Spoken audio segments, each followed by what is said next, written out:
Thiruvananthapuram SIT ആശുപത്രിയിൽ പ്രസവത്തെ തുടർന്ന് യുവതി മരിച്ച സംഭവത്തിൽ പ്രത്യേക സംഘം അന്വേഷണം തുടങ്ങി. മരിച്ച ശിവപ്രിയയുടെ ബന്ധുക്കളിൽ നിന്ന് വിദഗ്ധ സംഘം മൊഴിയെടുത്തു.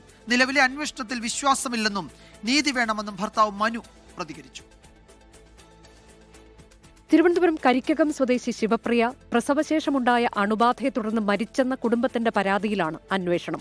രാവിലെ SIT ആശുപത്രിയിലെത്തി കുടുംബം 4 അംഗ ഡോക്ടേഴ്സ് സംഘത്തിന് മുന്നിൽ മൊഴി നൽകി. വീഴ്ച വന്നത് SITയുടെ ഭാഗത്തുനിന്ന് തന്നെയാണെന്ന് ഭർത്താവ് മനു പറഞ്ഞു. എനിക്ക് ഇതിൽ വലിയ വിശ്വാസമില്ല. കാര്യം എന്ന് വെച്ചാൽ ഇപ്പം എന്റെ കുഞ്ഞ് ജനിച്ചിട്ട് എന്റെ അമ്മ മരണപ്പെട്ടു.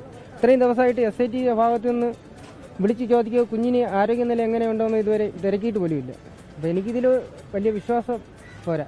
ആലപ്പുഴ മെഡിക്കൽ കോളേജിലെ ഗൈനക്കോളജി വിഭാഗം HOD doctor Sangeetha, critical care HOD doctor Latha, surgery വിഭാഗം മേധാവി ഡോക്ടർ സജികുമാർ, കോട്ടയം മെഡിക്കൽ കോളേജിലെ infection disease HOD Jubi John എന്നിവരാണ് അന്വേഷണ സംഘത്തിലുള്ളത്. വെള്ളിയാഴ്ച മെഡിക്കൽ വിദ്യാഭ്യാസ ഡയറക്ടർ റിപ്പോർട്ട് നൽകാനാണ് നിർദ്ദേശം. 24 തിരുവനന്തപുരം. ലോകത്തെവിടെയായാലും ഏത് സമയത്തും 24 വാർത്തകളും ഓഗ്മെന്റഡ് റിയാലിറ്റി പാക്കേജുകളും എക്സ്പ്ലെയിനറുകളും വിശദമായി കാണാൻ ഞങ്ങളുടെ YouTube ചാനൽ നിങ്ങൾക്ക് സബ്സ്ക്രൈബ് ചെയ്യാം.